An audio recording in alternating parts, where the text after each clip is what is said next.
2 ദിവസമായിട്ടും വിവാദങ്ങൾ അവസാനിക്കുന്നില്ല.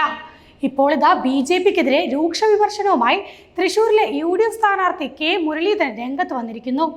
Police Pooram കലക്കിയത് BJPക്ക് വേണ്ടിയെന്ന ആരോപണവുമായാണ് K Muraleedharan ഇപ്പോൾ രംഗത്തെത്തിയത്. BJPക്ക് വേണ്ടിയാണ് പൂരം കലക്കിയത്. CPMന്റെ അജണ്ട നടപ്പിലാക്കാൻ കമ്മീഷണറെ ഉപയോഗിച്ചതാണെന്നും K മുരളീധരൻ പറഞ്ഞു. BJPയുടെ സൈബർ സെൽ സുരേഷ് ഗോപിയാണ് പ്രശ്നം പരിഹരിച്ചതെന്ന പ്രചാരണം ഇപ്പോൾ ചെയ്യുന്നുണ്ട്. വോട്ട് കച്ചവടത്തിനുള്ള അന്തർധാര പുറത്താക്കിയിരിക്കുന്നു. കമ്മീഷണറെ തൽക്കാലത്തേക്ക് മാറ്റി നിർത്തുന്നതാണ്. തെരഞ്ഞെടുപ്പ് കഴിയുമ്പോൾ വീണ്ടും ഇവിടെ തന്നെ കൊണ്ടുവരും. കമ്മീഷണർ മറ്റ് സമ്മർദ്ദങ്ങൾക്ക് വഴങ്ങിയോ എന്നറിയാൻ ജുഡീഷ്യൽ അന്വേഷണം വേണം. കമ്മീഷണർ പൂരം കലക്കാൻ രാവിലെ മുതൽ ശ്രമിച്ചുകൊണ്ടിരുന്നു. ഇതിന് താൻ തന്നെ സാക്ഷി. സുരേഷ് ഗോപിയെ പൂരത്തിന്റെ അന്ന് എവിടെയും കണ്ടില്ല. പിന്നീട് സേവാഭാരതിയുടെ ആംബുലൻസിൽ വന്ന് ഷോ കാണിച്ചു. തൃശൂരിൽ UDF തന്നെ ജയിക്കുമെന്നും K മുരളീധരൻ പറയുകയുണ്ടായി. പൂരത്തിന്റെ കുടമാറ്റത്തിന് ശേഷമുള്ള ചടങ്ങുകളാണ് പോലീസ് നിയന്ത്രണത്തിൽ അലങ്കോലപ്പെട്ടത്. ലോക്സഭാ തെരഞ്ഞെടുപ്പിന്റെ സമയമായതുകൊണ്ട് ഇത് രാഷ്ട്രീയമായ വിവാദമാകുകയാണിപ്പോൾ.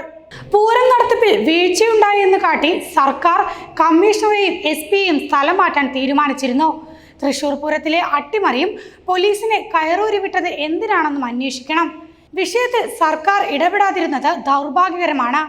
പൂരം അട്ടിമറിച്ച് BJPക്ക് വോട്ടുണ്ടാക്കാൻ ശ്രമിച്ചതാണോ എന്ന് സംശയമുണ്ട്. ഒരു മുഖ്യമന്ത്രിയും സർക്കാരുമുള്ളയിടത്ത് പോലീസ് ഇങ്ങനെ അഴിഞ്ഞാടുമോ? ഇതിന് പിന്നിൽ വ്യക്തമായ രഹസ്യ അജണ്ടകളുണ്ട്. അസുഖമായതിനാൽ പൂരത്തിന് പോലും വരാത്ത BJP സ്ഥാനാർത്ഥി ഓടിയെത്തിയതും ഈ രഹസ്യ അജണ്ടയുടെ ഭാഗമാണ്. മന്ത്രി K രാജൻ സ്ഥലത്തുണ്ടായിട്ടും പ്രശ്നപരിഹാരം നീണ്ടുപോയി.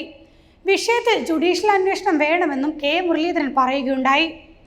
ഇതേസമയം പൂരത്തെ വർഗീയവൽക്കരിക്കാനുള്ള ശ്രമത്തിന് സർക്കാർ കുടപിടിക്കുകയാണെന്നാണ് പ്രതിപക്ഷ നേതാവ് VD സതീശൻ പ്രതികരിച്ചത്. പൂരം നടത്തിപ്പിന് കോടതി ഇടപെട്ട് ഒരു സംവിധാനം ഉണ്ടാക്കിയിട്ടുണ്ടെന്നും പിന്നെ എന്തിനാണ് പോലീസ് അനധികൃതമായി ഇടപെടുന്നതെന്നും അദ്ദേഹം ചോദിച്ചു.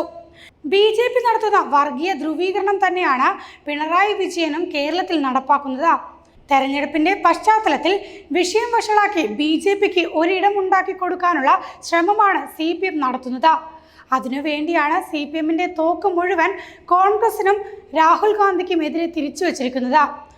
മോദിയെ തൃപ്തിപ്പെടുത്താനാണ് CPM ശ്രമിക്കുന്നതെന്നും VD സതീശൻ കുറ്റപ്പെടുത്തി.